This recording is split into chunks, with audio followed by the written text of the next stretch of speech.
Y para su defensa tiene la palabra la señora Fernández.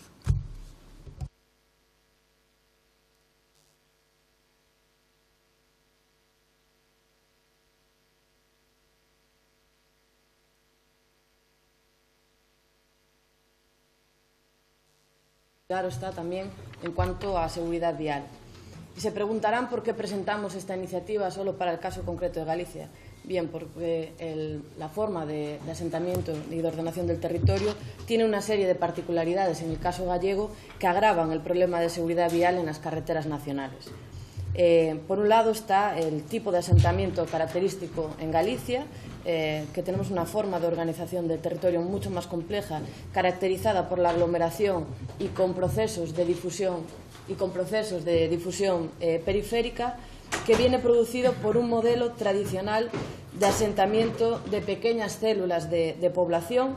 Y quiero enseñarles un plano porque a veces son más explícitos, ¿no?, que las palabras. Este es el plano de superficie de asentamientos, ¿no? Es una realidad histórica de una forma de asentamiento tradicional muy diferenciada.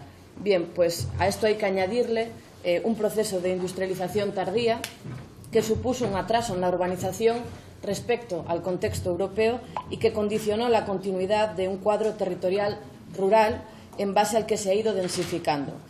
Esta urbanización más tardía se da junto con el proceso de introducción masiva del vehículo.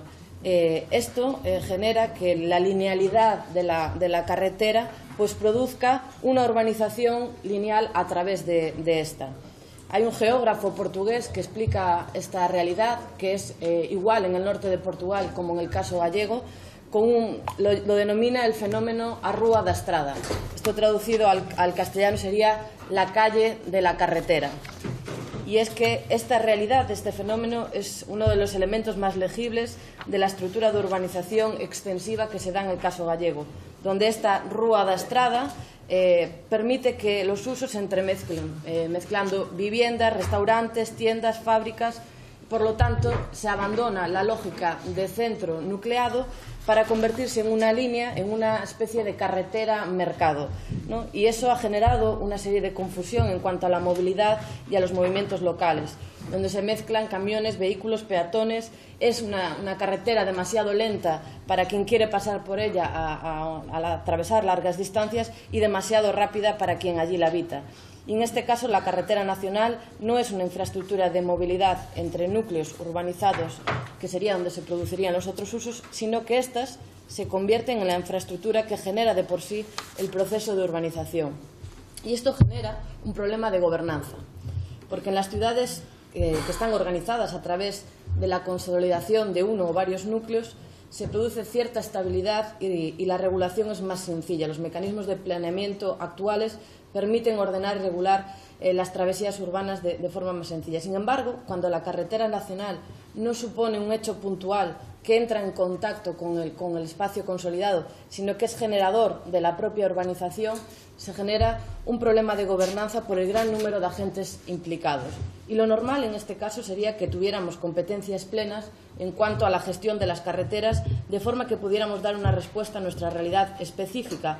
Pero ya que existe una negativa sistemática por parte del Gobierno a descentralizar competencias, me gustaría aquí hacer un paréntesis. Se descentralizan competencias o la gestión del estado del bienestar, pero no hay para nada ningún tipo de descentralización en cuanto a la competencia de infraestructuras, que es precisamente una de las claves para establecer y perpetuar lógicas de desigualdad espacial, que en el caso del Estado español se produce claramente mediante ese modelo radial centrado en Madrid, que ha sido así desde hace siglos y que tiene su mayor expresión en el modelo de alta velocidad que se sigue gestionando.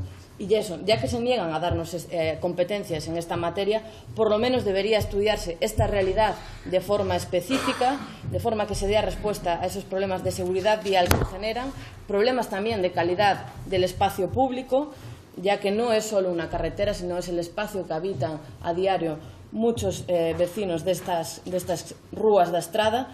Y es evidente, ¿no?, que son los ayuntamientos los principales responsables de gestionar los espacios urbanos, pero ante la necesidad de reestructurar el conjunto de estas infraestructuras y el número de agentes que ello conlleva, resultaría de una gran ayuda tener una estrategia conjunta que se debería establecer no tanto como un gran diseño, sino más bien a través de programas que permitiesen reconfigurar estos espacios sin que se produjesen rupturas financieras.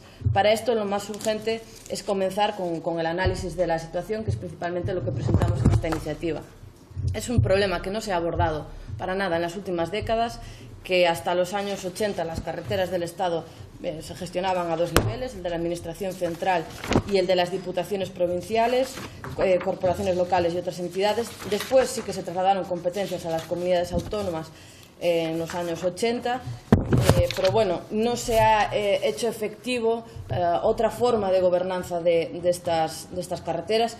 Sí que se habla, por ejemplo, en la Ley de Carreteras 37/2015, de acuerdo con el artículo 46, se indica que tiene la consideración de travesía urbana la parte de la carretera en que existen edificaciones consolidadas al menos en 2/3 partes de la longitud de ambas márgenes y un entramado de calles conectada con aquellas al menos en una de sus márgenes. Bien, esta consideración que se da en la Ley de Carreteras creemos que resulta insuficiente para que esté en relación o que sea útil en relación con realidades más complejas como es en este caso, ¿no? En casos de urbanización lineal, de ciudad alargada, los patrones de densidad media, homogeneidad o de perímetros claros propios de una ciudad histórica son insuficientes.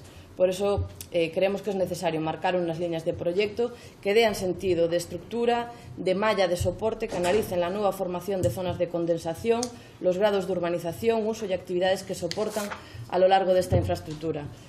Por eso, bueno, pues pido que pongan voluntad política para poder solucionar este grave problema de seguridad vial, que a veces se habla en esta comisión, el problema de plantear, ya voy acabando, acabo ya, el problema de plantear una suma de iniciativas centradas en casos específicos de carreteras. Lo que traemos aquí es un análisis estratégico para el conjunto de una realidad específica. Creemos que es importante. Y bueno, en cuanto a las enmiendas, a la del Partido Popular, que dice que van a seguir trabajando en ello, pues bien, no podemos aceptar esta iniciativa porque no hay nada empezado para poder decir que se está trabajando en ello, ¿no? Más bien creo que se está entorpeciendo, por ejemplo, en casos como el veto a la transferencia de la P9, que supone la imposibilidad de circular gratuitamente por la columna vertebral de nuestro país y que está generando un conflicto mucho mayor en la Nacional 550, que es la que pasa paralelo, y acabo ya, porque es la que la gente tiene que utilizar ante el abuso en los peajes por parte de Audasa. Gracias, presidente.